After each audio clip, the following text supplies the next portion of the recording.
João capítulo 8, verso 1. Coloca o texto na tela para mim, por favor.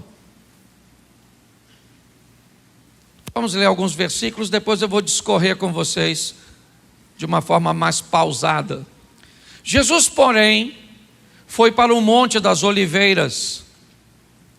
Ao amanhecer, ele apareceu novamente no templo, onde todo o povo se reuniu ao seu redor, e ele se assentou para ensiná-lo. Os mestres da lei e os fariseus trouxeram uma mulher surpreendida em adultério e fizeram-no ficar em pé diante de todos. E disseram-lhe a Jesus: Mestre, essa mulher foi surpreendida em ato de adultério. Na lei, Moisés nos ordenou apedrejar tais mulheres. E o Senhor, o que diz? Eles estavam usando essa pergunta como armadilha, a fim de terem uma base para acusá-lo. Mas Jesus inclinou-se e começou a escrever no chão com o dedo. Visto que continuavam a interrogá-lo, ele se levantou e lhes disse: Se algum de vocês estiver sem pecado, seja o primeiro a atirar pedra nela. Inclinou-se novamente e continuou escrevendo no chão. Os que o ouviram foram saindo, um de cada vez, começando pelos mais velhos. Jesus ficou só com a mulher em pé diante dele. Então Jesus pôs-se em pé e perguntou-lhe: Mulher, onde estão eles? Ninguém a condenou? Ninguém, Senhor, disse ela. Declarou Jesus: Eu também não te condeno. Agora vá e abandone a sua vida de pecado. Feche os seus olhos. Senhor nosso Deus e Pai, em nome de Jesus, eis aqui a tua palavra. Continua falando conosco. Usa-me como um canal de bênção nesta hora, pelo poder do nome de Jesus. Amém. Glória a Deus. Amém? Preste atenção, pois essa história começa pela manhã. O texto diz que pela manhã cedo, Jesus está no templo e pela manhã cedo, uma mulher está sendo removida para fora da cidade para ser apedrejada. Bom, por que é que Jesus foi para o templo para ensinar? Por que é que uma mulher está sendo conduzida para fora da cidade para ser apedrejada? Isso não tem a ver com a manhã, isso tem a ver com a noite. Quando nós olhamos para essa história, nós precisamos entender que seja você pobre, rico, seja você são ou doente, seja você culto ou indouto, seja você brasileiro ou japonês, todos nós temos 24 horas por dia. Todos nós. Nós temos diferença de fuso horários, até aqui mesmo no Brasil, algumas cidades do norte, às vezes são 1, 2 horas de diferença da nossa, ok? Você tem algum país na América do Sul, né? Outro país além do Brasil que tem diferença de fuso horário, mas em qualquer lugar que você for no mundo, são 24 horas para quem? Para todo mundo. Quando nós vamos olhar esta passagem, nós temos que entender que a noite anterior foi a mesma para Jesus, foi a mesma para a mulher, foi a mesma para Pedro, foi a mesma para Maria, mãe de Jesus, foi a mesma para Lázaro, foi a mesma para Bartimeu, para Zaqueu, para a mulher do fluxo de sangue. A noite anterior foi a mesma para todos. Se você observar, hoje, para chegarmos até aqui, todos usufruímos da mesma carga horária. Ninguém que chegou até aqui, chegou a esse momento 18h38, ok? E chegou aqui apenas com a oportunidade de 17 horas. Não. Eu cheguei aqui com a oportunidade de 18h38. Você chegou aqui, independente de quem você seja, de por onde você passou, de que horas você acordou, do que você comeu. O que o texto está querendo me mostrar é que a noite foi para Jesus a mesma noite que foi para a mulher. Jesus não recebeu nenhuma vantagem como ser humano no que diz respeito a isso. Ele veio cumprir as leis humanas.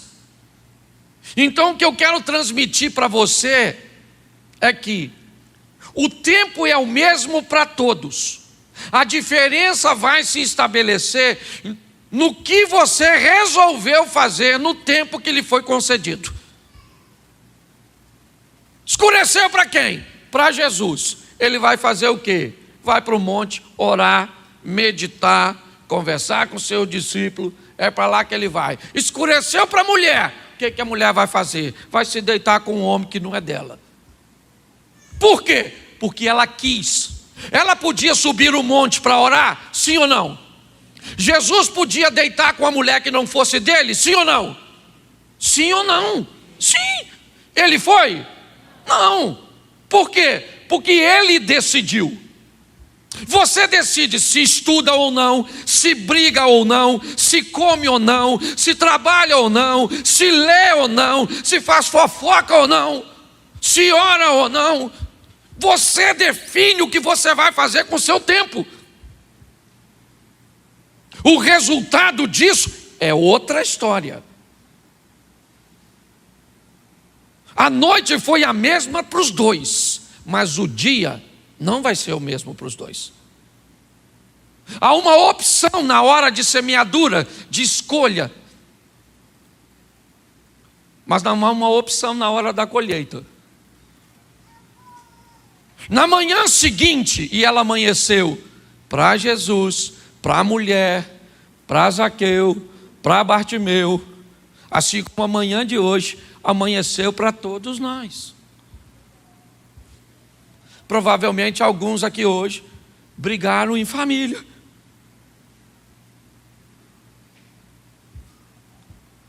Provavelmente alguns hoje aqui dormiram mais que outros. E não tem nada de errado nisso.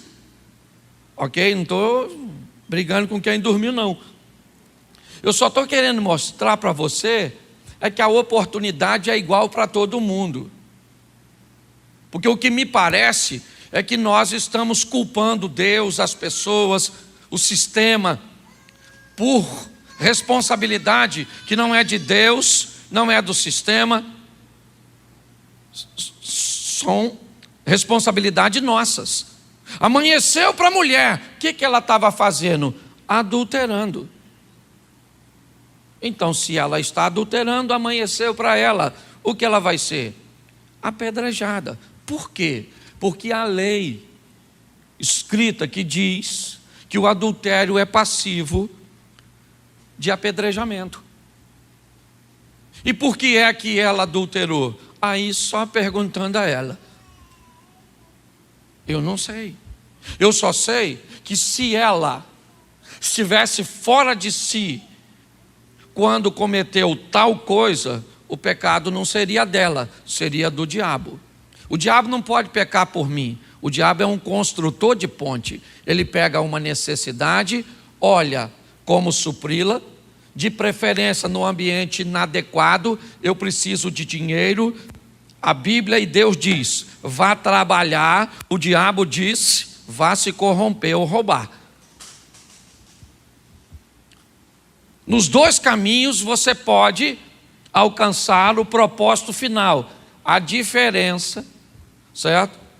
É que provavelmente o que o diabo vai tramar é uma estrutura para te destruir. E é isso. É isso que está acontecendo nesta noite. A noite, ela aconteceu para a mulher, ela optou por se deitar com um homem numa prática de adultério e amanheceu para ela, porque vai amanhecer para todo mundo. Você pode ter certeza que, salvo alguma catástrofe da vida, alguns de nós não vamos amanhecer. amanhã. Mas a grande maioria de nós, amanhã, vamos acordar. Legal. E o que nós vamos fazer? O que nós quisermos fazer. Se você não quiser ir trabalhar, você não vai. É assim que funciona. O que eu tenho descoberto ao longo da minha vida, e principalmente nesses últimos tempos, que quando eu olho para uma vítima hoje, e eu começo a conversar com essa suposta vítima, eu descubro que, na verdade, ela é o vilão da noite. Ela hoje sofre num casamento, de um cônjuge que ela mesma escolheu na noite.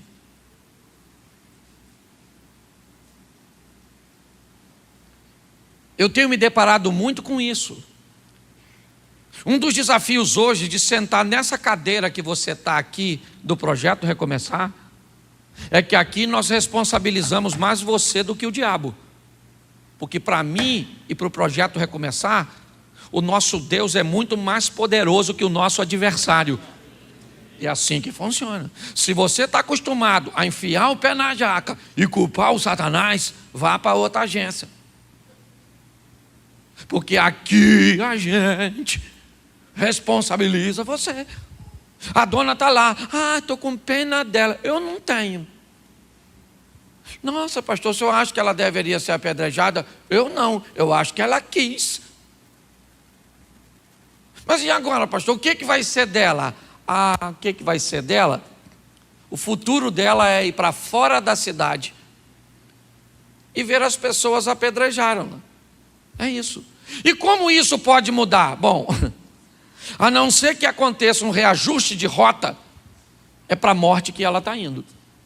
Porque o erro conduz a isso, à humilhação, ao caos, ao fracasso, à dor, à perda. É assim que funciona. Por quê? Porque Satanás não quer sofrer sozinho. Ele quer companhia, dividir seu sofrimento e sua dor. Nesse ambiente é o que nós vemos. Até o presente momento, o que a Bíblia está dizendo é que a noite foi a mesma para Jesus e para a mulher, mas o dia foi diferente, por causa da escolha que eles fizeram naquela noite. Quando eu começo a olhar isso vai ficar muito interessante, porque poderia ser uma fatalidade, um fatalismo, e eu dizer agora para você, bom, pegaram a mulher, levaram ela para fora da cidade e apedrejaram por causa de um erro que ela cometeu. Sim. Só que a Bíblia não está querendo me dar essa direção, pelo menos nessa noite. Se eu estivesse pregando hoje aqui sobre o livro de Josué, certamente eu estaria usando um outro exemplo de apedrejamento, estaria falando de Acã. O que eu preciso entender é que há casos que o meu erro vai me levar realmente ao caos, e talvez você já tenha provado isso, situações irreversíveis. Mas há casos que a misericórdia do Senhor nos alcança, e precisamos ficar muito atentos a isso. Quando nós vamos olhar para esse texto agora, essa mulher está seminua, sendo conduzido por uns homens para fora da cidade, para pagar por um erro que ela cometeu. O nome disso é justiça. Quando eu olho para a minha vida, muitas coisas que eu vivo são resultado de coisas que eu fiz, de erros que eu cometi. Não dá para culpar outra pessoa. É essa a história dessa mulher.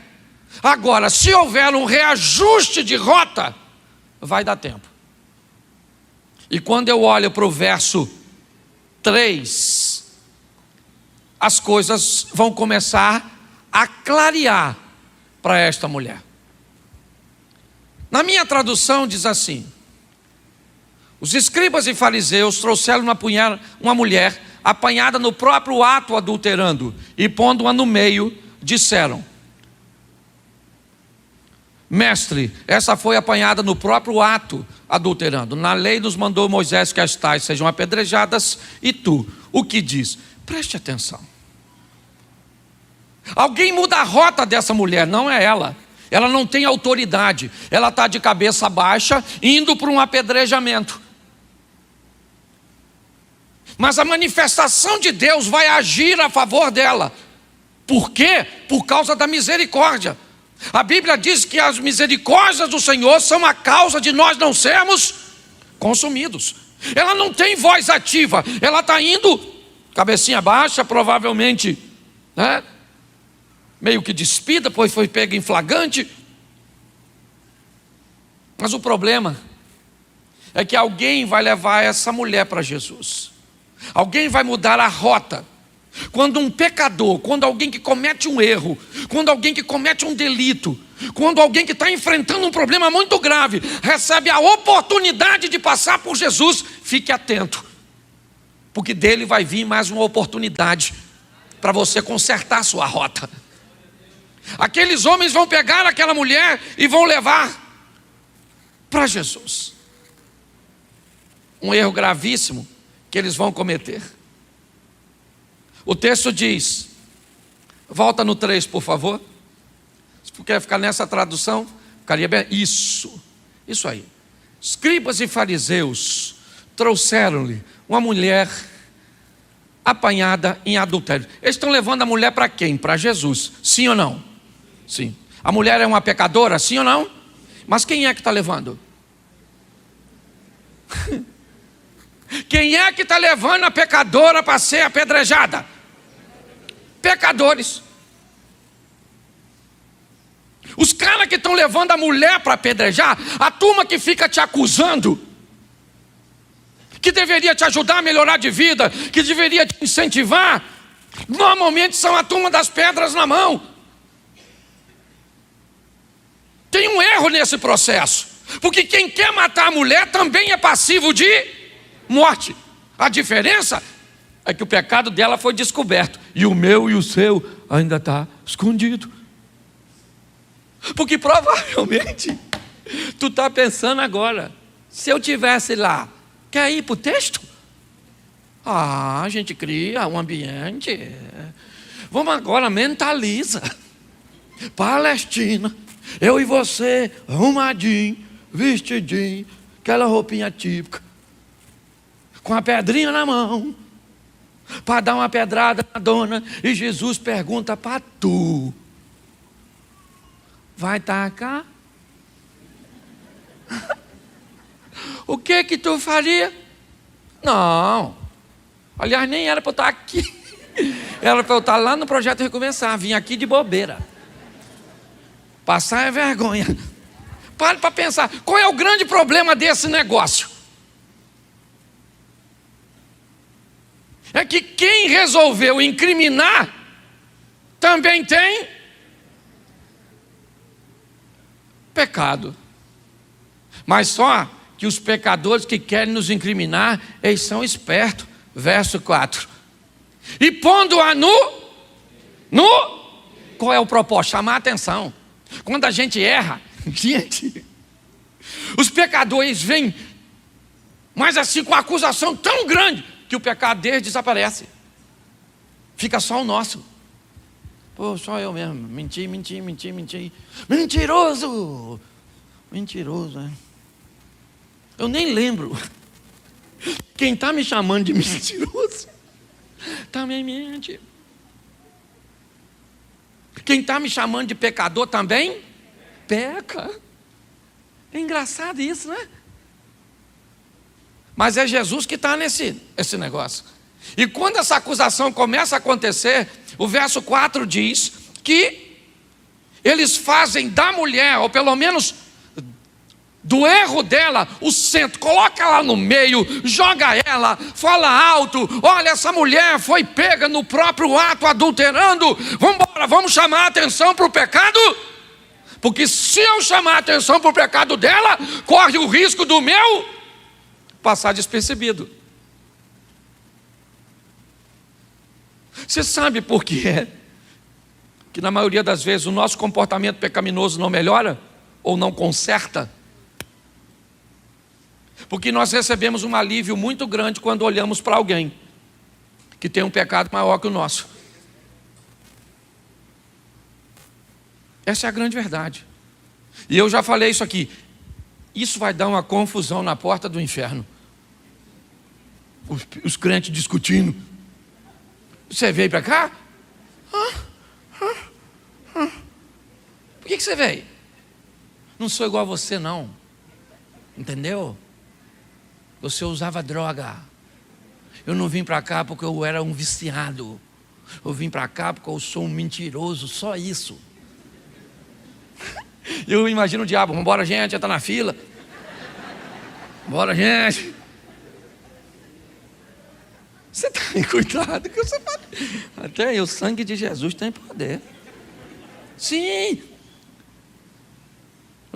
O que eles fazem é que com essa situação se torne um grande espetáculo. Olha o que ela fez. Olha onde ela fez. Olha com quem ela fez. E ela merece receber uma punição pelo que fez. É tudo isso que estão falando. Porque o propósito do mal é chamar a atenção para aquilo que você fez de errado. É dizer que o que você fez ontem não vai te ter a oportunidade de você ter um amanhã. Você está num lugar que tem o propósito de trazer esperança. Então não sei o que você fez ontem. Pode ter sido ruim. Porque tem gente que é especialista em autodestruição.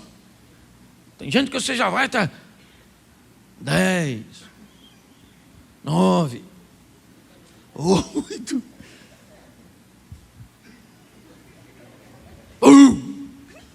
Nossa, o que sobrou?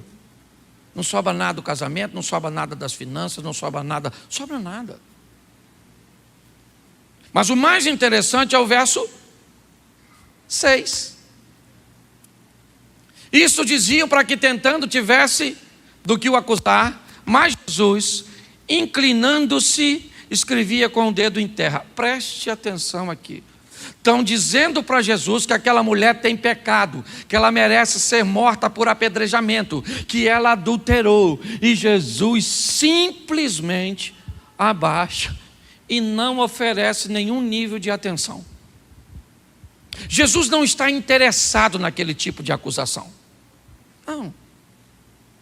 O título de acusador é dado ao seu oponente, Satanás.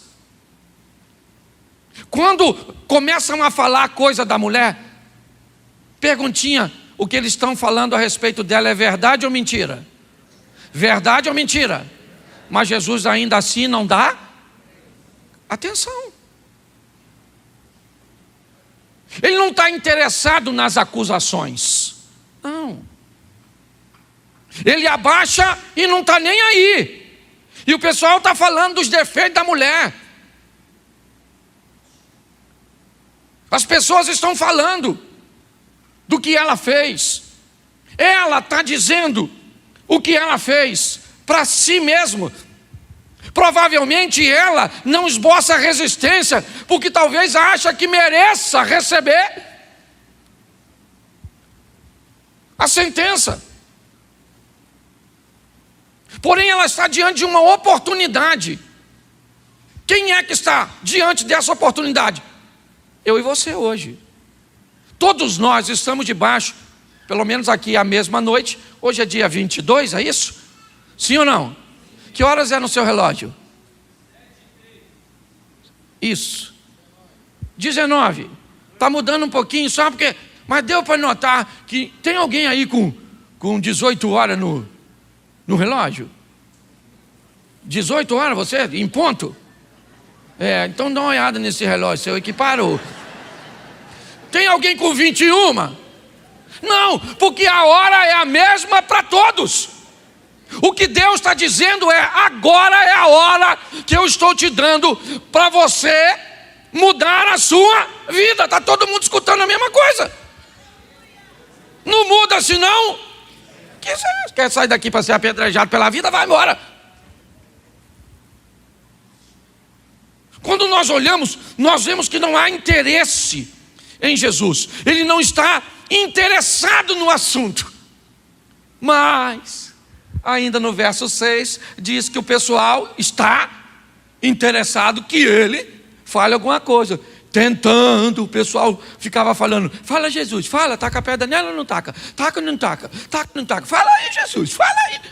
O Moisés falou, taca a pedra nessa sem vergonha. Mas a gente queria saber o que o senhor fala. Fala Jesus, taca a pedra. O que você acha aí? Taca a pedra, e você? Taca a pedra está aqui. E você, Jesus? E Jesus...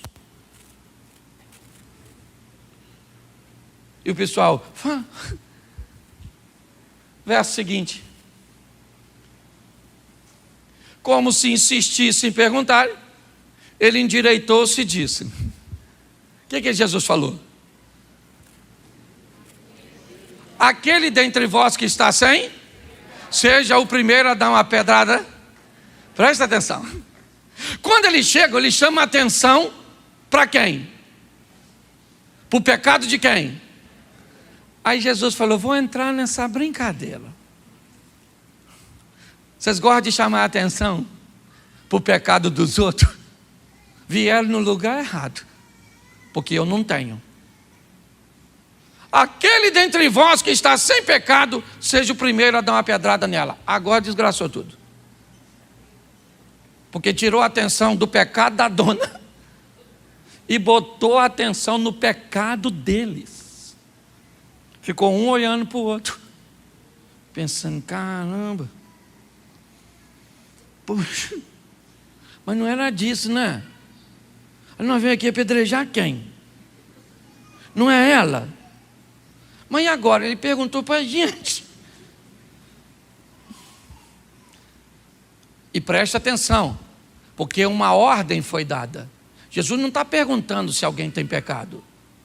Jesus está dizendo, aquele que está sem pecado, taca a pedra.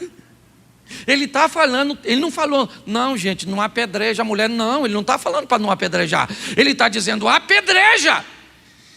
Não era isso que vocês queriam? Vocês querem saber se pode apedrejar ou não? Pode, desde que vocês não tenham pecado. Quando aconteceu isso, aí a atenção mudou. E agora as pedras não começam a fazer muito sentido. Agora as pedras que estão na mão daqueles homens e daquelas mulheres, elas não fazem muito sentido. Eles estão olhando para a pedra, e quando Jesus diz, quem não tem pecado, a pedra agora deveria ser lançada em si mesmo. Jesus entra para defender, e é isso que eu quero falar com você hoje. Por quê? Porque basta que alguém cometa um erro, basta que alguém cometa uma falha, e a gente, eu falo isso de mim, às vezes, acaba tomando decisões, acusações, estabelecendo sentenças. Eu não estou dizendo que elas não têm que ter, não. Mas quando eu vejo Jesus fazer isso, isso me chama a atenção de como ele lida com as coisas. As pedras agora não fazem mais tanto sentido, porque Jesus mudou o foco. O erro agora não é o dela, é o seu. Olha para você, querido. E o dia que você olhar para você e descobrir quem você é, provavelmente, ao invés de se preocupar com o que o outro está fazendo, você vai buscar melhorar o que você faz. Esse é o grande desafio. É a história, sabe? De sentar em cima do seu próprio rabo e ficar olhando o rabo do outro, a história do macaco. É assim que funciona. Quando eu olho para isso, eu sei o que vai acontecer agora. Quando Jesus disse, atira a primeira pedra, quem não tem pecado, eu sei o que vai acontecer. Verso 9. Quando ouviram isso, quando eles acabaram de ouvir, eles saem um por um, a começar pelos mais velhos, que é quem liderava a comitiva, até os mais novos. Eles começam a ir embora com pedra, jogando a pedra fora. Não faz mais sentido o que eles carregam na mão. A pecadora ainda está ali, seminua. Aquela que passou a noite nos braços de um homem que não era seu. É verdade, o erro dela ainda está ali. Qual é o problema? É que eu parei de olhar o erro dos outros e passei a olhar o meu.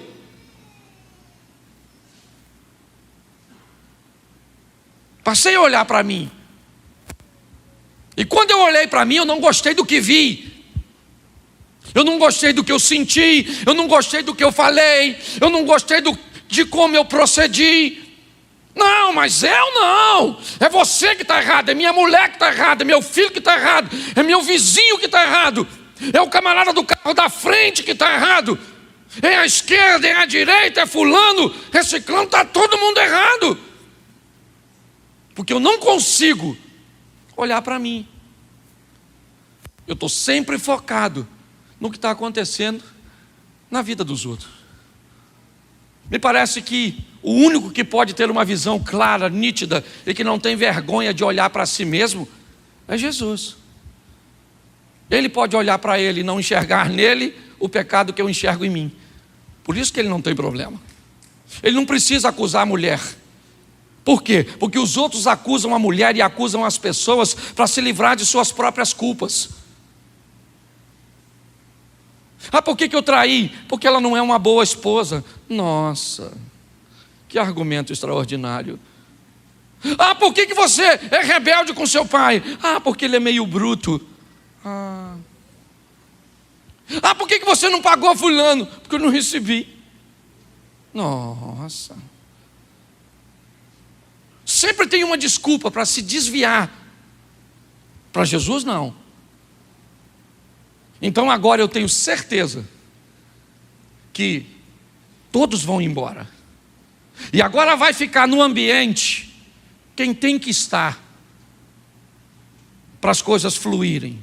Você e Jesus. Eu e Jesus. Nós não precisamos de mais ninguém. Por isso que a Bíblia diz que Ele é único e suficiente. O texto diz que vão todos embora, começando pelos mais velhos até os últimos. Vai discípulo, vai a multidão que estava ouvindo Jesus, os alunos, vai todo mundo embora. Porque quando ele falou, não tem pecado, ficou ele e ela. A mulher que estava no meio, ela ainda está no meio. Sabe o meio, o lugar onde o pecado dela foi exposto, ainda está lá, patente. Está lá. E naquele ambiente, Jesus e ela. Isso. É você e Jesus. É você e Jesus. Não, preste atenção. Seu pai não tem que estar lá. Não. Eu vou encontrar com Jesus, mas levo o meu pai. Não, pastor, eu não levo meu pai. Leva. Você leva seu marido. Você pega e vai encontrar com Jesus e leva alguém que te fez algo lá atrás. Aí vai ficar difícil. Nesse encontro, é você e ele. Ele é particular. Ele é pessoal. Vai embora todo mundo e fica Jesus e a mulher. Os dois. É assim que acontece. O ambiente agora está certinho. Como deve acontecer. Você veio aqui na igreja hoje para quê? Para ter um encontro com Jesus. Para prestar seu culto. Esse encontro vai ser feito entre você e Jesus. Seu marido está sentado do seu lado, mas não é agora. É você e Jesus. É seu pai e Jesus. Tira esse trauma, tira essa lembrança, tira essa terceira pessoa ou essa terceira emoção que está querendo entrar nesse ambiente, porque não vai rolar. Todos vão embora e ficaram só Jesus e a mulher que estava no meio. O texto quer indicar quem é essa mulher. Ela é a mesma que foi colocada no meio, aquela mulher que passou a noite adulterando, enquanto Jesus passou a noite orando. O pecado dela ainda está do mesmo jeito. Só que agora ela está sozinha com Jesus. Ela e Jesus. Um ambiente propício. Mas, quando isso acontece, olha o que ele pergunta para ela. Endireitando-se Jesus, e não vendo ninguém mais do que a mulher, estava só ela, ele pergunta: onde estão os teus acusadores? Escute isso agora. Se você gosta de anotar, seria bom para você nunca mais esquecer, e todas as vezes que estiver vivendo, vale a pena. É uma coisa que eu costumo usar meio como um ritual sobre o meu erro. É uma coisa minha, talvez te ajude. Onde estão os teus acusadores? Bom, primeiro acusador meu, nome Satanás. Onde ele está? No mundo espiritual. O que ele vai fazer? Me oprimir. Quando eu cometo um erro, há uma dificuldade grande de recuperação por causa do ambiente espiritual que eu começo a enfrentar. É o acusador.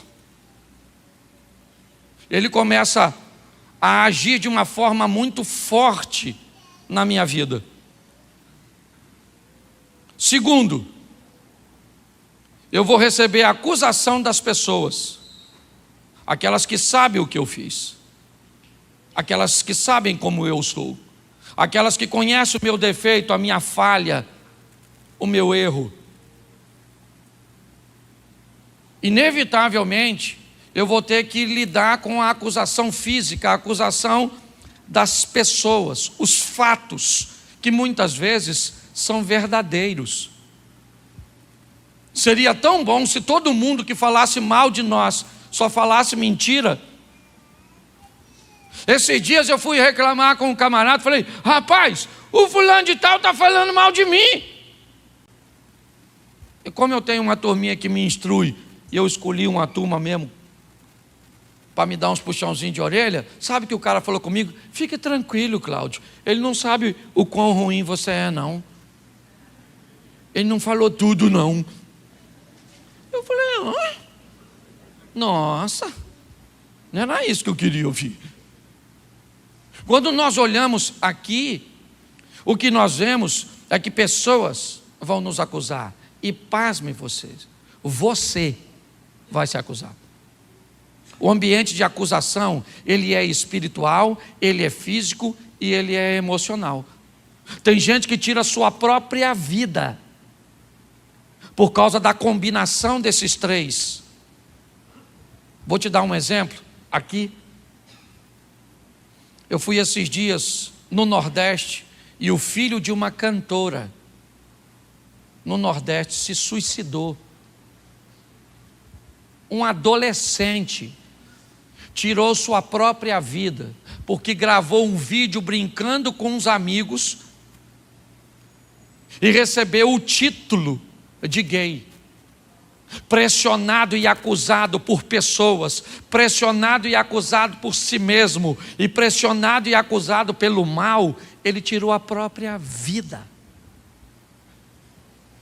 O ambiente de acusação, ele é terrível. Por isso, ele precisa estar sozinho.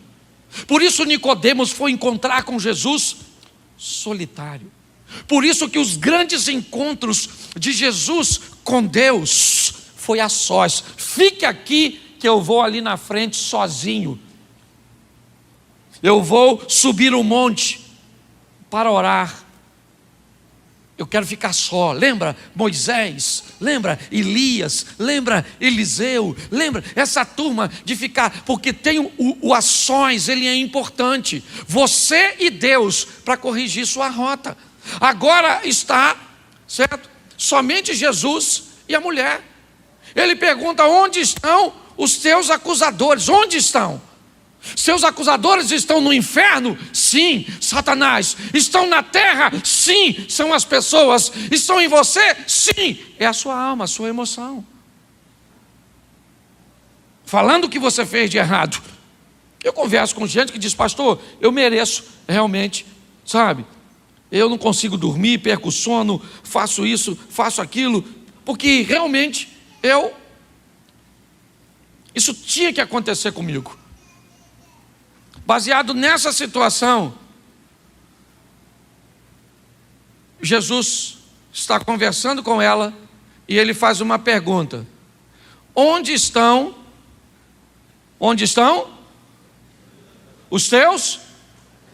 E aí ele faz outra pergunta. Ela nem respondeu a primeira, ele já fez a segunda. Ninguém te condenou? Ele perguntou: onde estão os teus acusadores? E a pergunta hoje para você: está dentro de você? Está no lugar que você trabalha? Está com a pessoa que dorme contigo, que mora na tua casa? É isso? Que pega muitas vezes o seu comportamento e utiliza, atirando em você com munição que você mesmo deu? É assim que funciona? O que é? É o diabo que está te atingindo? Quem é? Onde estão os teus acusadores? Em que lugar? Identifique. Mas como ela está na presença de Jesus? A Bíblia diz que nenhuma condenação há para quem está em Cristo Jesus. Aí ele pergunta: ninguém te condenou? E quando ele pergunta, ela responde para a gente terminar. O que ela disse? O que ela disse? Ninguém, Senhor. Agora, ninguém me condenou. Ele disse: bom, se ninguém te condenou, eu também, nem eu também te condeno. Se não tem ninguém para te condenar, querida, eu não vou te condenar. Vai, ou vai-te, ou sai daqui, ou vai viver sua vida. Nosso culto está terminando, minha reunião com você particular está terminando. Você chegou aqui envolta em acusadores, sua história se transformou num espetáculo, todo mundo ouviu que você é uma adúltera, eu tive que colocar todos eles no lugar deles.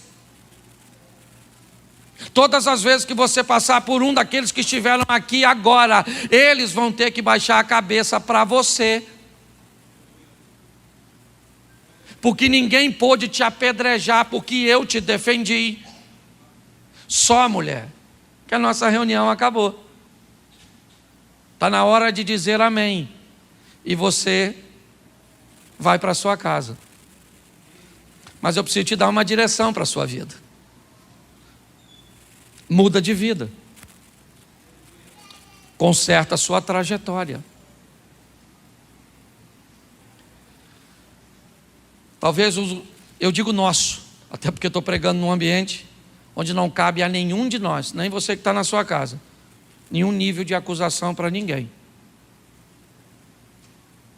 A pergunta é: como é que nós saímos da presença dele depois de uma reunião como essa?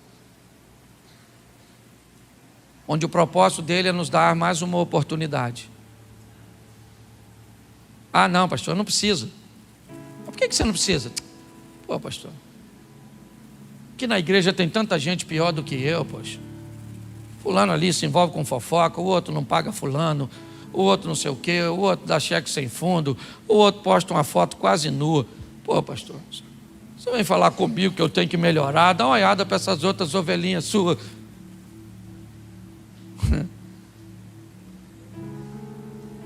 Enquanto você ficar olhando para um defeito que é maior que o seu, nada vai mudar na sua vida. Arrume um lugar para você estar com Cristo a sós, você e Ele. Deixa a máscara cair.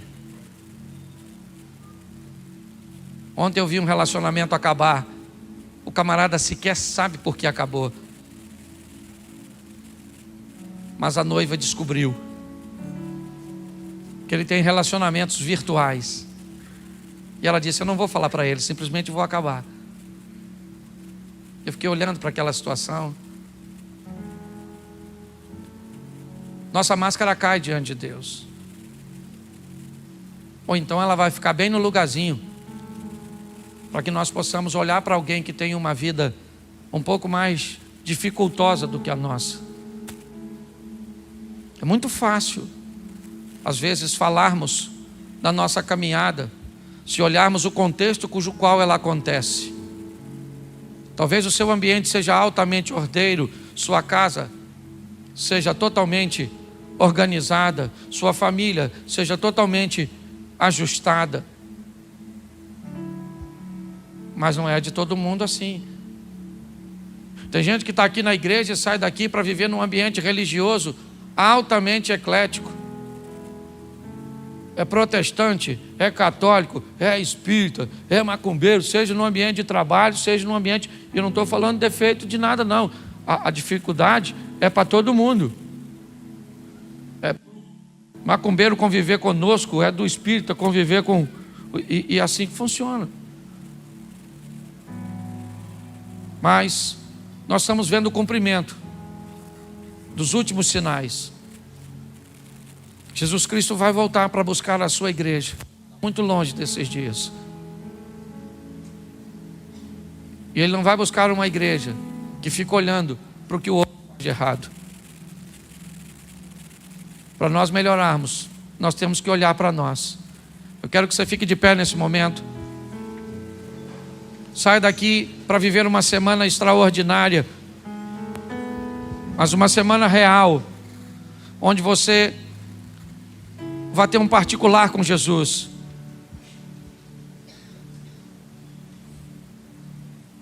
Feche seus olhos.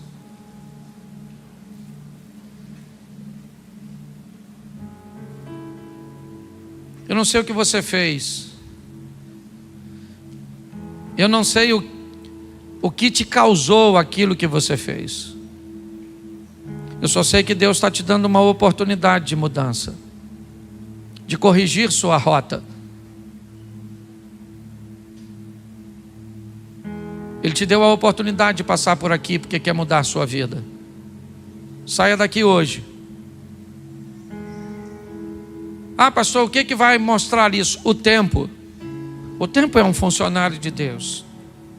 Volte aqui daqui a 10 anos e veja como nós estamos. Volte aqui daqui a 10 anos e veja como está o meu casamento, o seu casamento, a minha vida financeira, a sua vida financeira, a minha vida profissional, a sua vida profissional. O tempo é um funcionário de Deus para esclarecer as coisas, para mostrar se as rotas estão certas. Não deixe seu passado neutralizar o seu futuro. Dê uma oportunidade, uma chance para você mesmo. Pai, muito obrigado por esta noite. Muito obrigado a Deus pelo ensinamento das noites que nos expõem a tomarmos decisões. Mas no dia que virá depois dessa noite, onde as nossas decisões virão as claras e trarão resultados. Que sejamos assertivos em nossas decisões, para que possamos, ó Deus, viver coisas extraordinárias. Abençoa a nossa casa, abençoa a nossa família, abençoa a nossa caminhada de fé. Pai, em nome de Jesus, nós somos gratos por Tua bondade, por Tua misericórdia. Por o Senhor dizer que ninguém tem condições de nos acusar, nem mesmo Satanás. Basta que o Teu sangue caia sobre nós e o nosso pecado vai ser perdoado. E ele já foi derramado, o que nós precisamos é tomar posse. Abençoa, ó Deus. Abençoa, ó Pai. Em nome de Jesus. Em nome de Jesus. Você pode dizer amém? Bom, eu quero fazer uma reflexão com vocês. 2 Crônicas, capítulo de número 28. 2 Crônicas, capítulo 28, verso 1 e 2, primeiro. Ok? Depois nós vamos dar uma olhadinha, já quase no finalzinho do capítulo. Amém? Acais tinha 20 anos de idade quando começou a reinar e reinou 16 anos em Jerusalém. Não fez o que era reto aos olhos do Senhor, ao contrário de Davi, seu pai. Andou nos caminhos dos reis de Israel e até fez imagens fundidas aos Baalins. Esses são os 2 primeiros versículos. Verso de número 21.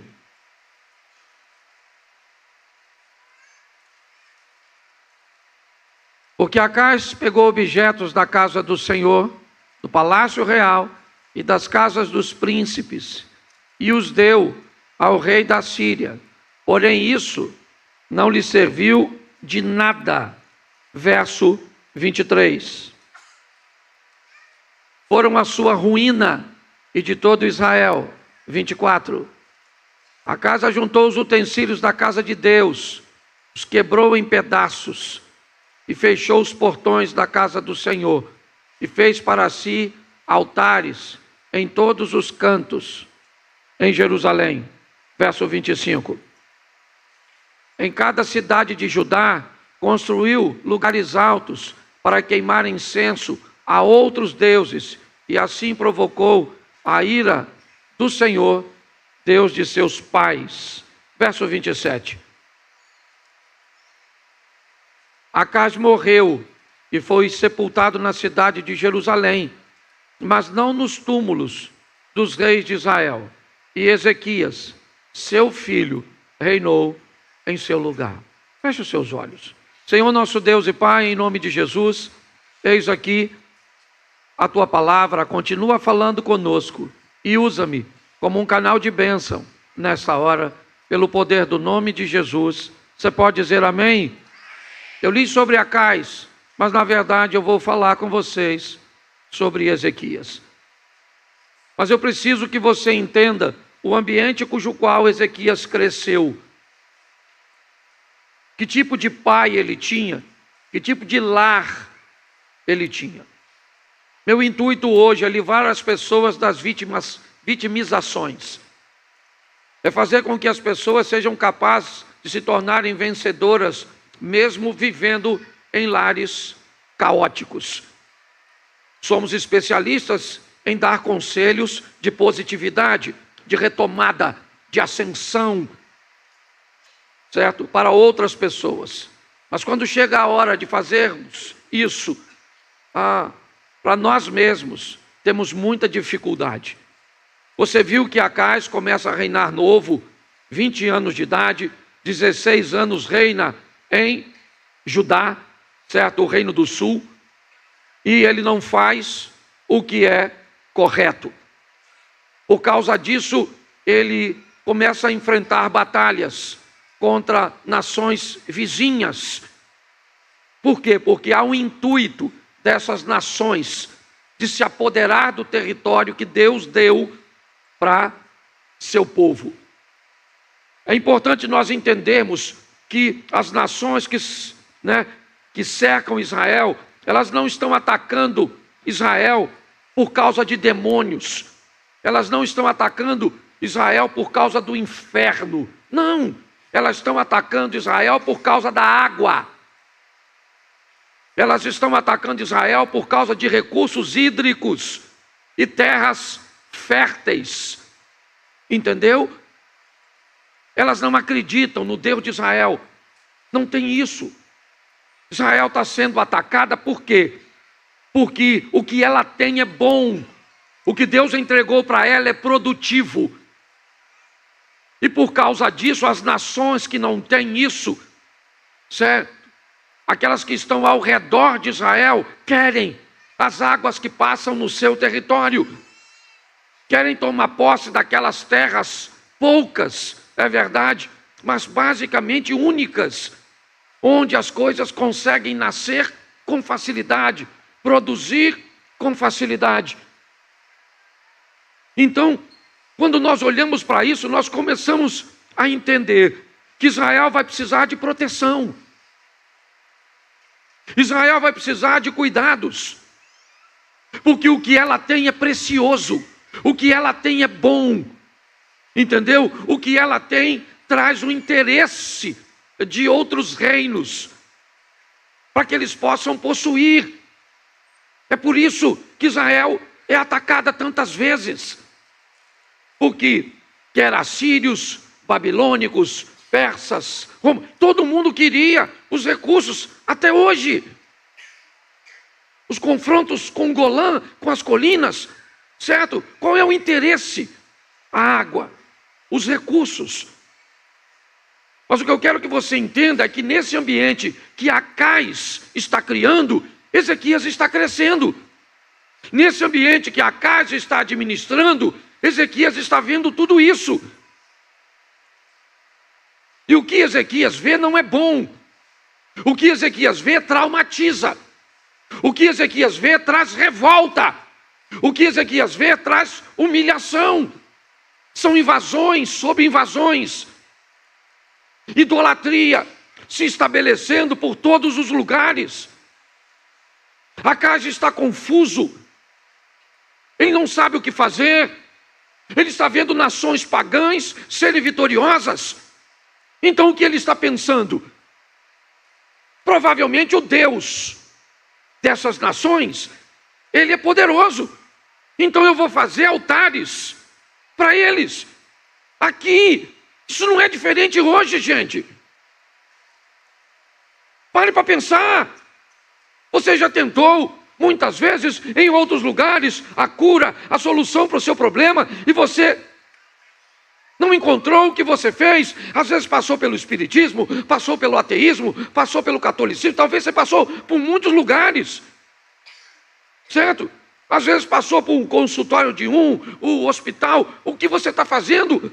Você está buscando um lugar onde você tenha êxito, sucesso. É isso. Eu não posso dizer que o interesse de Acais era maligno. Eu não posso. O que eu posso te dizer é que ele era alguém que está tentando resolver o problema da forma errada, mas está tentando resolver o problema. Quantas vezes nós não fizemos isso? Uma sociedade com alguém porque não tínhamos o recurso? Quantas vezes, buscando soluções com boas intenções, fracassamos? O problema não é isso. O problema é esse garoto que está crescendo tudo, vendo tudo isso. O problema é Ezequias, que ano após ano vê aquelas nações invadirem, matar os homens, estuprar as mulheres, levar os recursos. Então esse garoto vive num ambiente que nós gostamos muito de apresentá-lo. Quando esboçamos comportamentos, quando temos resultados negativos. Então meu comportamento é porque meu pai me batia, é porque eu fui abandonado, é porque as coisas aconteciam assim, é porque alguém me perseguiu. Se olharmos para Ezequias, vamos encontrar nele muitos argumentos para justificar seu fracasso, seu comportamento incorreto, mas ele não tem. Ezequias é alguém, nós vamos já olhar, porque a história dele não aparece no capítulo 28, ela se inicia no capítulo 29. Então eu não sei onde você cresceu, meu irmãozinho e minha irmãzinha. Eu não sei se você teve pai, eu não sei se você teve mãe, eu não sei se você teve um lar organizado, eu não sei se você teve uma economia certinha, eu não sei se você viveu, certo, num ambiente cristão ou não. Eu não sei se você viveu no orfanato, eu não sei se te traíram, se te deram, se te abusaram de você. Eu não sei. Eu só entendo uma coisa: eu não estou aqui para alimentar passado que possa impedir você de construir um futuro sensacional. Essa não é a minha função. A minha função é dizer a você, seja qual for o seu passado, por pior que ele tenha que ele seja ou que ele foi, certo? Ele não foi capaz de destruir você. Isso significa que há uma chance de você vencer. Posso ouvir um amém? Então não interessa. E não interessa se esse passado seu foi ontem, semana passada, ano passado ou há 30, 40 anos atrás. Qualquer justificativa forte o suficiente, certo? Para justificar o seu fracasso, deixa eu te lembrar, ele ainda continua sendo fracasso. Então arrume uma justificativa para seu futuro. É assim que funciona. Tá certo? Pare de olhar somente o momento dos vitoriosos e observe a história dos vitoriosos. Porque a maioria dos vitoriosos, quase todos eles, tiveram momentos de derrota, que conseguiram sobreviver. Então nós vamos para o capítulo 29. Porque Acais morre. No último versículo que lemos, Acais morreu, foi sepultado na cidade de Jerusalém, mas não dos... Eu não sei porque ele não foi sepultado no túmulo dos reis. Eu confesso a você que não sei, mas é uma boa informação que nem todas as pessoas que morrem ficam bonzinho. Porque o cara me parece que foi tão ruim que até os defuntos não estavam muito afim da companhia dele. Tá certo?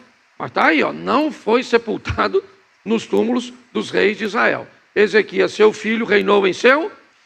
Verso 1 do capítulo 29. Vamos lá. Isso. Não, é aí mesmo.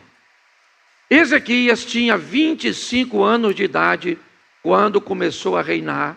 Reinou 29 anos em Jerusalém. A mãe dele se chamava Abia e era filha de... Eu gosto disso, por quê? Porque não era para esse texto falar assim. Seguindo o padrão da Bíblia, era para o texto falar quem era seu pai e não quem era sua mãe. Tá certo? O texto seguinte terminou dizendo: Acais morreu, não sepultaram no túmulo dos reis, e Ezequias, seu filho, assume o trono. O verso seguinte, que é esse, certo? Diz que ele tem 25 anos de idade, reina 29 anos, certo? E fala o nome de sua mãe, Abia, filha de Zacarias. O texto seguinte coloca: Ezequias fez o que era reto aos olhos do Senhor, segundo tudo que Davi, seu pai, havia feito. Preste atenção. Nós vamos ver que as referências de Ezequias, elas são fundamentais. Sua mãe está presente, me parece ter uma presença expressiva e significativa. Ezequias resolve rejeitar a influência, certo, de Acais e pegar como influência Davi sobre si. Davi está no passado de Ezequias, como as derrotas de seu pai também estão. O exemplo de Davi vem bem antes. O que me, pelo menos, estimula a especular. Se você conhece um pouquinho a história do povo, até determinado tempo era uma obrigação muito forte da mãe manter a cultura e estabelecer o ensinamento do filho. E se formos a Provérbios, a Bíblia diz: ensina o menino o caminho que ele deve andar. Viviam de uma tradição oral e não de literatura, o que indica que provavelmente Abia, que era filha de um sacerdote Zacarias, certo? Ela ensinava a esse garoto valores e princípios que eram bem diferentes do que ele está observando no governo de seu pai. As alianças de seu pai são complicadas. Os resultados de seus pais é negativo. Humilhação, invasão. É o que está acontecendo. Provavelmente muitas decisões de Acais em dar utensílios, primeiro da casa dos nobres, depois os recursos se esvaiu. Primeiro ele perde os recursos do povo, depois da casa dos príncipes, depois do templo do Senhor. E volto a dizer a você, para mim, as intenções de Ezequias não são ruins. De Acais, perdão. O que ele está fazendo, provavelmente, é tentando manter a sua família viva. Ele está tomando decisões erradas. Tá certo? Talvez porque lhe faltavam opções, ainda que não faltasse, mas na cabeça dele. Ele destrói tudo e agora Ezequias assume o trono. Mas é importante que nós consigamos olhar para algumas coisas, como o verso 3. No primeiro ano do seu reinado, no primeiro mês, abriu os portões da casa do Senhor e os reparou. Olhe para mim. Ezequias assume o governo. No primeiro mês, nos primeiros dias do mês, do primeiro ano de seu reinado, ele vai tomar algumas providências. Preste atenção. Assumiu o governo, ele toma providência no início. Ok? Então, ele precisa mudar tudo aquilo. Ele precisa tirar o reino que agora é dele, e não é mais de Acais. Acais morreu. Acais está morto. Quem foi que abusou de você? Quem foi que criou problema para você? Quem foi que aprisionou você? Quem foi que traumatizou você? Você vai continuar querendo viver com isso? Com essas desculpas que não te levam a lugar nenhum? Eu sei que elas são muitas. E eu sei provavelmente que alguém que muitas vezes te traumatizou, nem intenção tinha de fazê-lo. Talvez repetir um comportamento cujo qual recebeu sobre si. Mas agora ele está lá. E ele diz, eu vou mudar isso. Chega, eu vou mudar isso. Eu não quero isso para a minha vida. Eu não quero isso para a minha nação. Eu não quero. Eu não vou ser reconhecido como um alcoólatra. Eu não vou ser reconhecido e rotulado com esse rótulo que esteve sobre alguém do meu passado. Ou está até sobre hoje. Sobre alguém da minha família. Ele resolveu. Ele está decidido. Mas sua decisão não é morosa, não é demorada. No primeiro ano, no primeiro mês, nos primeiros dias do mês, sabe o que ele fez? O que ele quer é liberdade. Ele está debaixo do domínio da Assíria. É isso. Ele é dominado por uma outra nação. É assim que funciona. Pastor, mas ele não pode reagir? Não. Ele não pode reagir. Não havia uma escola, ou melhor, uma fábrica de arma para ele comprar material bélico. Não havia uma estrutura para ele, para conseguir uma revolta. E não era só uma revolta. O que ele precisaria era de uma proteção. Algo que lhe deixasse seguro. E não apenas contra os assírios, mas contra todos os povos. Ele não tinha como fazer isso. Não havia. Não havia como. Você vê o problema que a Europa está enfrentando agora. Porque sempre contaram com a proteção da América do Norte, dos Estados Unidos da América. Até que os Estados Unidos da América disseram, nós não vamos mais botar dinheiro para proteger vocês. Porque nós estamos precisando de recursos para proteger a nós mesmos. E agora está lá. Vocês estão vendo o que está acontecendo. Então só tem um caminho para Ezequias. O Senhor.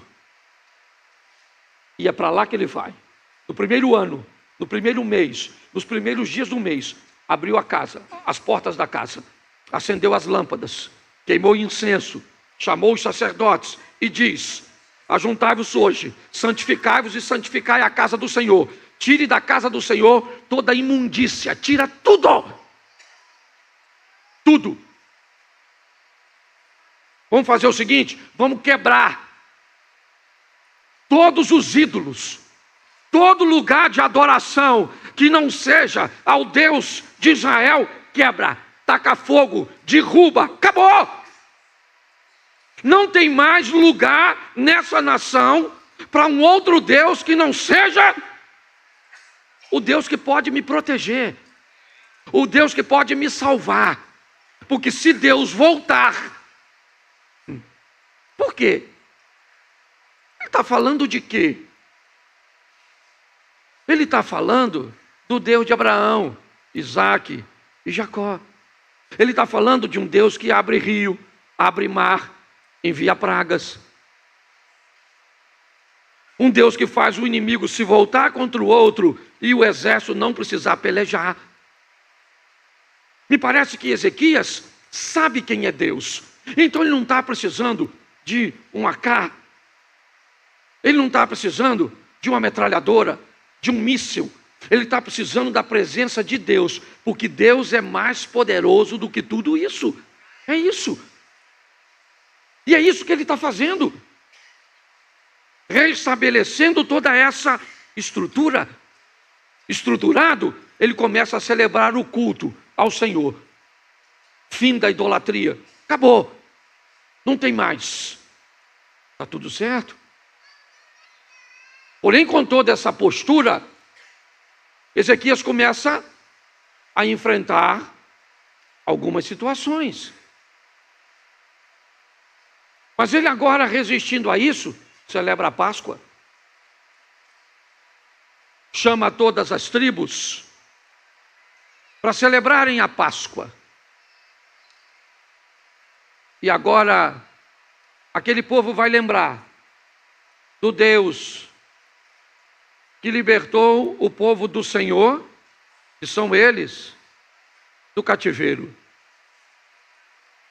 E mais do que libertos, saíram ricos às custas dos despojos dos egípcios. Ele pede uma oferta para reestruturar. Depois você vê todo o sacrifício que é feito durante o culto. A adoração que é feita. Você vai ver os animais passando, ou melhor, sendo entregues. E você vai ver as pessoas passando, colocando a mão sobre a cabeça do animal e transferindo, certo? O pecado para aquele animal que ia ser morto. Era assim que funcionava. Ezequias está tomando todas as decisões. Tudo certinho. Onde? No mundo espiritual. Tudo que Ezequias faz é para cima. É para lá. Por quê? Porque só de lá pode vir solução para ele. Se para você dá para vir solução da terra, não peça aos céus, faça. Entendeu? Agora, se da terra não tem solução para o seu casamento, para a sua saúde, para as suas finanças, para a sua vida com Deus, esquece a terra e vá para o céu, porque lá tem recurso. Você está entendendo? Lá tem recurso para o seu filho, lá tem recurso para o seu casamento, lá tem recurso para os seus negócios, lá tem recurso para o seu ministério, lá tem recurso. Tudo o que Ezequias está fazendo é para lá. Sabe o que Judá tem? Uma igreja funcionando, um templo queimando incenso, sacerdotes sacrificando ao Senhor. E é isso. Não tem muita coisa além disso não, gente. Mas o capítulo 31, o verso 1, coloca por favor. 31, 1.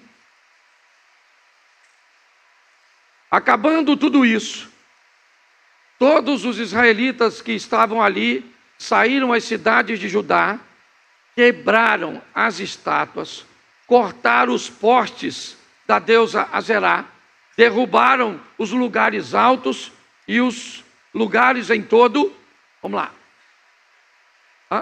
em todo o território de Judá, de Benjamim, de Efraim, de Manassés, até que tudo estivesse destruído. Depois, todos os filhos de Israel voltaram para as suas cidades, cada um para a sua. Acabou a idolatria. Acabou. Resultado, você não está vendo nenhum. Que mudança é essa, pastor? Essa é uma mudança interna. Ninguém está vendo. Nenhum inimigo de Israel está vendo isso. Eles não sabem disso. Porque a mudança precisa ser interna. Ela é sua. Quer choramingar por suas dores? Quer choramingar por suas perdas? Quer achar culpado para tudo? Quer achar desculpa para tudo? É isso que você quer? Faça. Eu só vou te dar uma notícia extremamente desagradável. Enquanto você está arrumando desculpa para o seu fracasso, tem gente vencendo. Tem gente rompendo. Tem gente indo. Tem gente fazendo. E pronto. E é assim que funciona. A mudança é interna. Está tudo lá. Funcionando, chamou a turma, celebrou a Páscoa, falou, aqui não tem mais idolatria. Acabou. Acabou. Quando isso acontece, inevitavelmente, ele arruma um problema mais sério do que você possa imaginar. O problema dele agora é nada mais, nada menos contra o todo-poderoso Senaqueribe, o rei da Síria. É esse cara. Esse cara vai ser o grande problema de Ezequias agora. Versículo 1 do capítulo 32. Coloca o 1 do 32. Depois destas coisas e desta fidelidade, Senaqueribe, rei da Síria, invadiu Judá e sitiou as cidades fortificadas com a intenção de conquistá-las. Preste atenção. Ezequias para de pagar tributo.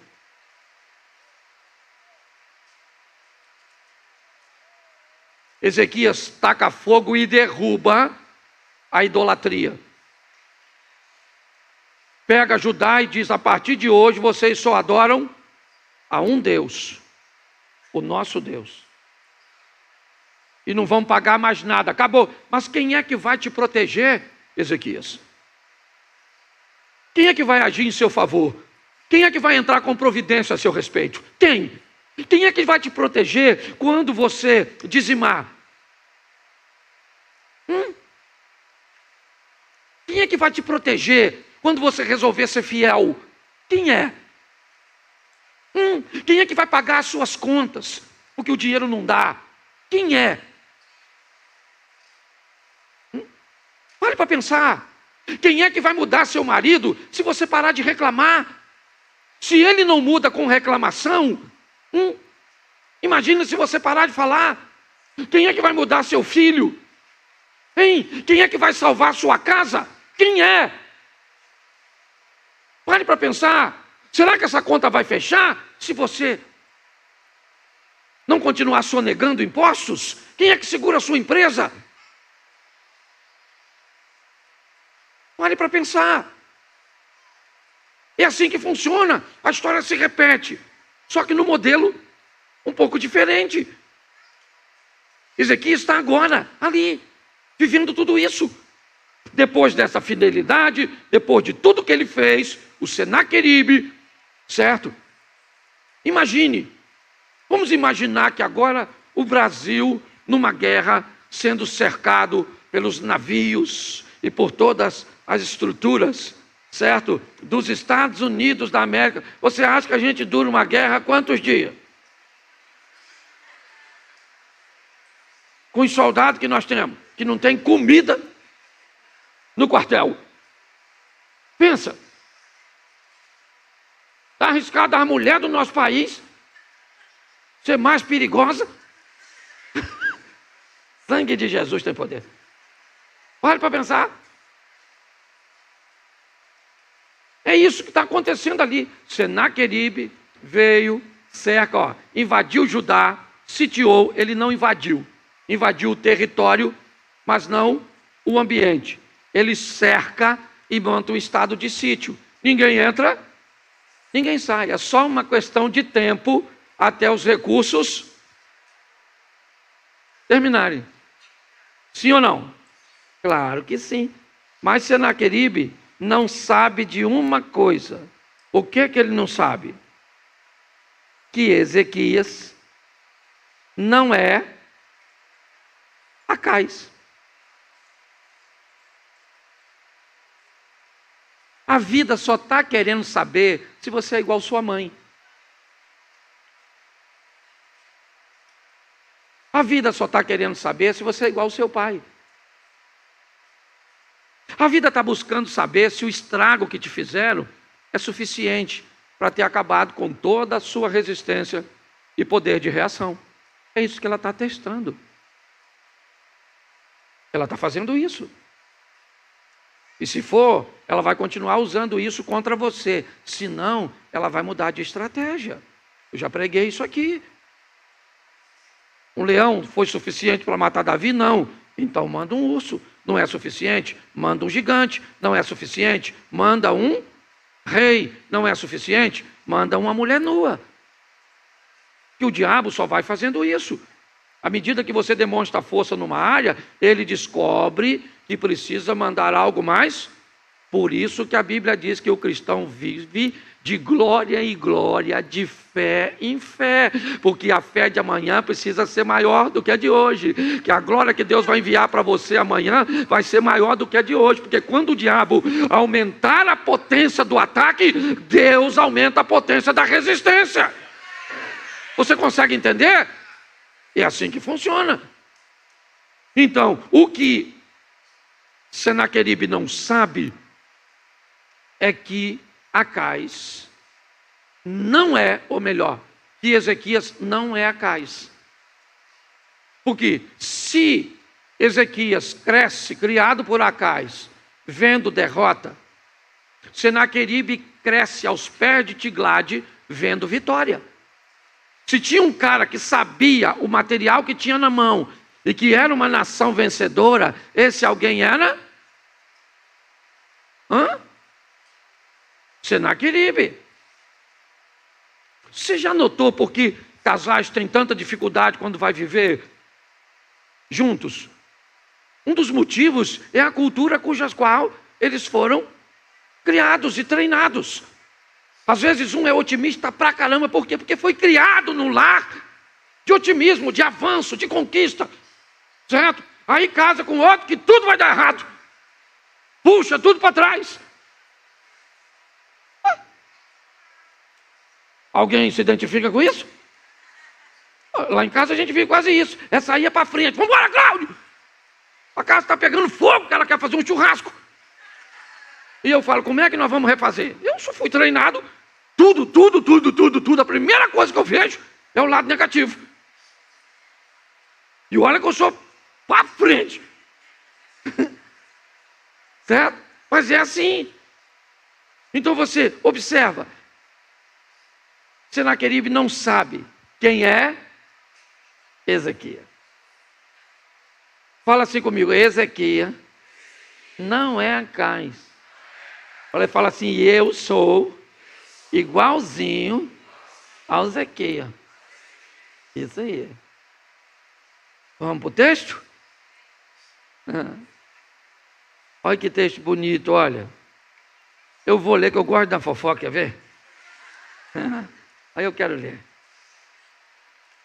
Quer ver? É uma cartinha. A partir do verso 9, coloca aí. Eu vou ler para caramba, mas já estou terminando. A partir do verso 9. 32:9. Isso. Depois disso, quando Senaqueribe, rei da Assíria, com todo o seu exército, sitiava Laquis, ele enviou seus servos a Ezequias, rei de Judá, e a todo o povo de Judá que estava em Jerusalém, dizendo, olha o que ele disse numa cartinha. Assim diz Senaqueribe, rei da... Em que vocês que estão aí, que está... Olha só, vamos lá, vamos ler. Por acaso, não é Ezequias quem está incitando vocês para que morram de fome e de sede, dizendo: o Senhor nosso Deus nos livrará das mãos do rei da Síria?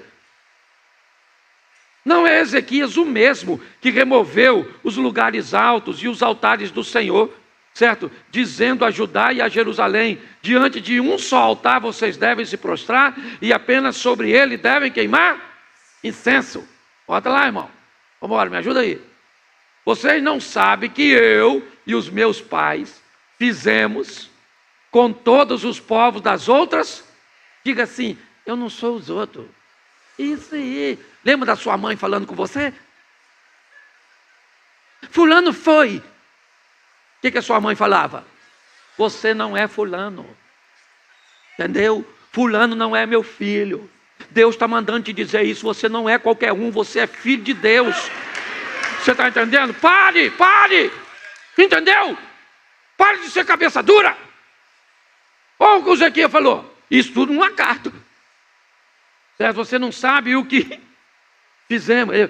Meus pais fizemos com todos os povos das outras terras. Será que os deuses daquelas terras puderam, de alguma forma, livrar seu país das minhas? Verso seguinte: de todos os deuses daquelas nações que os meus pais destruíram, qual deles foi capaz de livrar o seu povo das minhas? Então, como Deus de vocês será capaz... Abusado! Será capaz de livrá-lo das minhas mãos? Vamos embora, irmão. Porquanto, não deixe agora que Ezequias use e nem nos incite assim. Não acredite, porque nenhum de nação, de reino, foi capaz de livrar o seu povo das minhas, nem das mãos dos meus, muito menos o Deus será capaz de livrá-lo das minhas. O sangue de Jesus tem poder. Abusado, sim ou não? Mas ele fala a verdade? Sim ou não? Sim ou não? Isso, a verdade ele fala. Que verso? Estamos no 15? Deixa eu ver aqui. 16. Vamos para o 17, que agora piora. Bota o 17, santo. Senaqueribe escreveu também cartas para fazer o quê? Até o versículo 15 ele estava falando mal de quem? Do Ezequias. Não deixe Ezequias enganar você. Ezequias é abusado. Vou arrebentar vocês. Mas no 17, blasfemar do Deus e para falar contra, assim como os outros deuses das nações de outras terras não livraram o seu povo das minhas, assim também o Deus de Ezequias não livrará. Esse cara é doido. Bota 18. Os servos gritaram bem alto em hebraico o quê? Ao povo de Jerusalém que estava sob a muralha, para atemorizar e os perturbar para tomar a cidade. Vamos embora. Você não lê em casa, eu leio aqui. Falaram do Deus de Jerusalém, como falavam dos deuses dos povos da terra, que são obra das mãos de... Agora preste atenção no 20. Então, fala assim comigo, então... Isso, aí o negócio muda. Então, o rei Ezequias e o profeta, filho de, oraram por causa e clamaram ao Acaz clamava ao rei da Síria, a homens. Ezequias clamou junto com Isaías. Agora vamos aqui, que agora eu vou fazer uma colocação minha.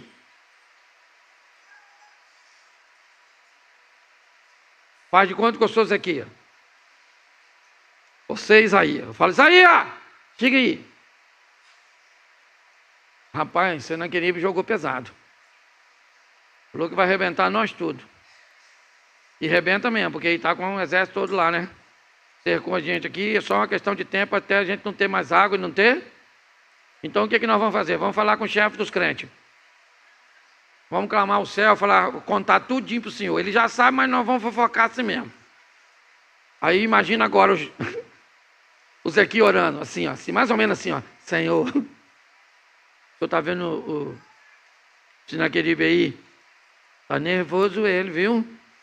O pai dele venceu o papai, mas papai morreu. Quem está aqui agora sou eu. E eu acendi as lâmpadas que papai apagou. Não tinha nem fumacinha saindo, agora tem. Os sacerdotes estão tudo de branquinho, celebrei a Páscoa. Oferta, sacrifício. E agora o senhor viu a carta que ele escreveu? O que ele falou de mim eu nem ligo, Senhor. Mas se eu sou o Senhor, ninguém fala assim, não. De mim fala, porque eu não sou Deus. Agora, se eu sou o Senhor, o senhor podia mandar 20 pragas.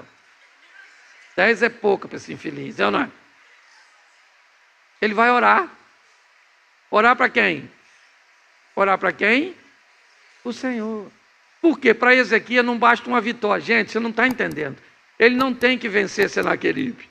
Ele tem que vencer a fama de ser perdedor. Você já ouviu falar que um abismo chama outro abismo? Sim ou não? Isso. Então uma vitória chama... Então, quem aqui já brincou de carniça? Levanta a mão, a turma da carniça. Qual é a frase da carniça? Quando todo mundo... Você já notou que quando você tem, os outros não querem te cobrar? E quando você não tem, o pessoal te cobra até o que você não pode pagar? Não dá uma raiva? Sim ou não?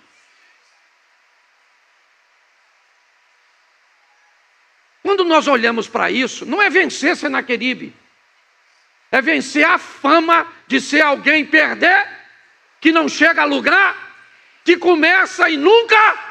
Isso! Está na hora de vencermos isso. Então ele fala, Uzaías com Ezequias clamaram ao... Está ali. Sim ou não? Clamaram ao? Clamaram ao? Clamaram ao? Então fala para quem do seu lado. Pare de contar a sua história para os outros. E fale com quem resolve. Isso. Porque a decisão de mudar foi de quem? Do Eze? Foi ou não foi dele? Isso não está acontecendo por acaso não. Dá para botar o verso 10? Volta no 10, depois a gente volta o 20. Isso. Não, é do verso... é do capítulo 29. Eu esqueci de te dizer o capítulo. Depois a gente volta para o 32, 20. 29, 10. Eu acho que é por aí. 2 Crônicas 29, 10. Bota o texto.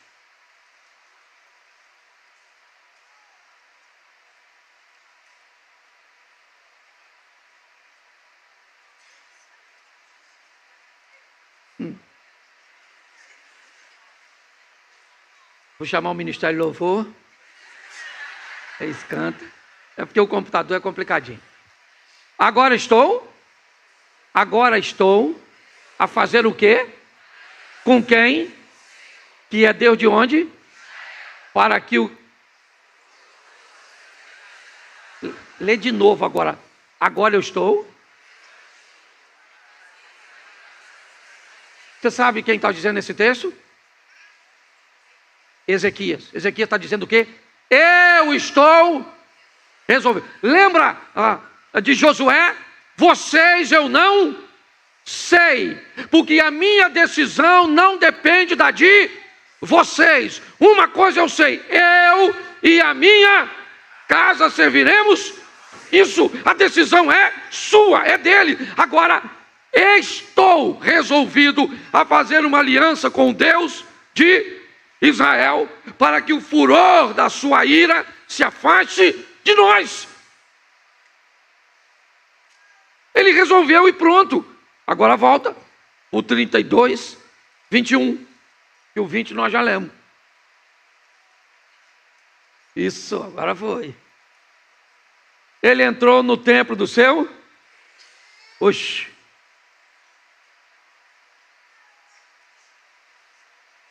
Hein? O inimigo. Achei que o Senaqueribe estava aqui. O Zequias estava orando, sim ou não? Sim ou não? Orando ao? E do céu vem o quê?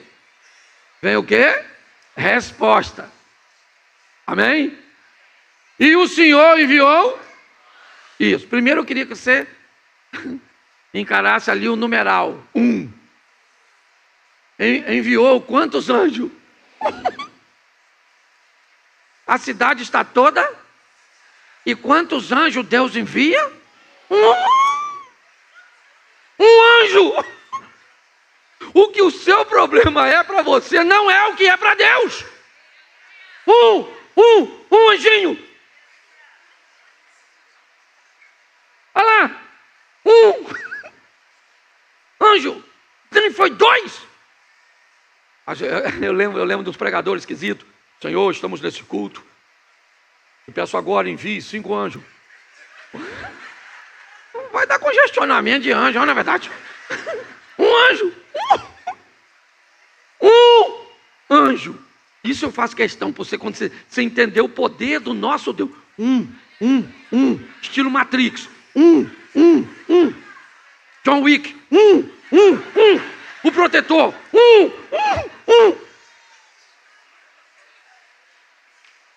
Deus enviou que todos os homens, os chefes e os príncipes do arraial da... Quantos anjos? Matou todo valente, não matou covarde. Só matou valente. Já expliquei isso aqui. O anjo chegava e foi lá.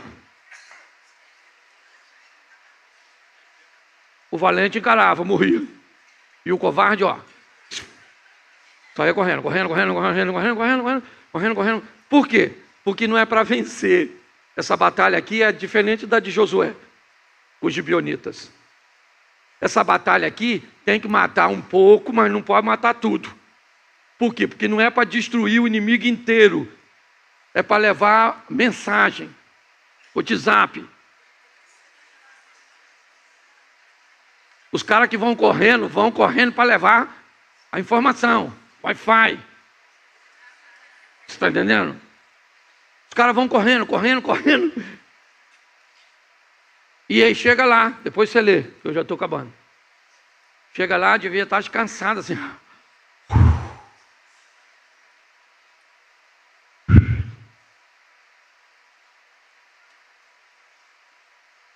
Quase que eu morri, maluco. Caraca, fui lutar lá com o tal do pessoal lá do Judá. O Acai morreu. O maluco do filho dele, rapaz. Faz umas conexões com o profeta. Clama o céu. Rapaz, os caras não têm exército, não tem soldado, não tem arma. Eles têm anjo. Um anjo só. Eu imagino os inimigos perguntando. Um anjo, amigo, fala sério. E os caras respondendo, irmão, se tem 2, eu não saio vivo. Enquanto o anjo estava atacando a ala norte, eu fui para sul. Você está rindo? Um anjo, está lá, ó. E este, sabe quem é este? Este, Senaque, com o rosto coberto de... Voltou para a sua? Presta atenção. Quem é que morreu? Todos os? Então por que Senaqueribe não morreu? Porque era covarde.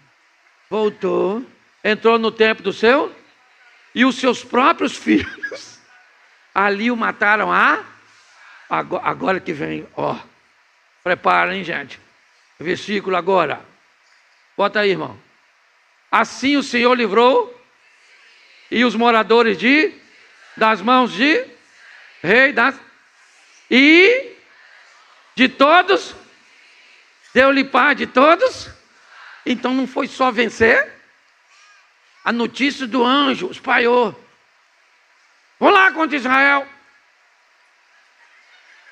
Mas tem exército não. Eles têm anjo. O matador lá do Matrix. O exterminador do futuro. Olha só. Agora que é legal. Muitos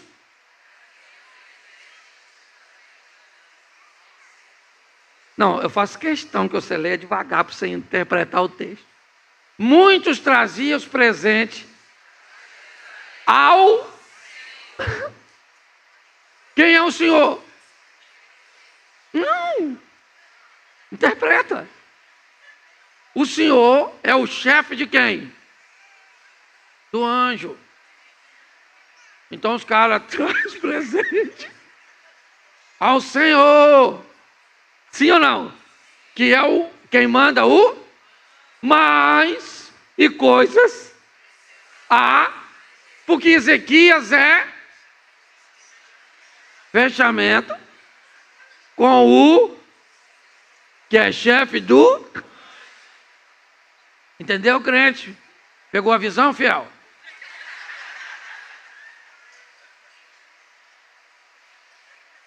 De modo que depois disso foi exaltado à vista de toda... Deixa eu falar uma coisa para você agora. Eu sei que você vai gostar, mas cuidado na hora de receber.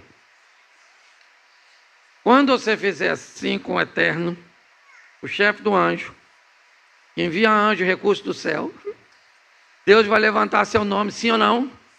E aí você vai ter que conviver com aquelas pessoas que diziam que você não ia a lugar nenhum, que você era um nada, tá? Que você não tinha futuro. Mas o Deus que você serve te mostrou quem você é. A semana começa hoje. Então que dia que você tem que tomar uma decisão? Hoje, aqui e agora.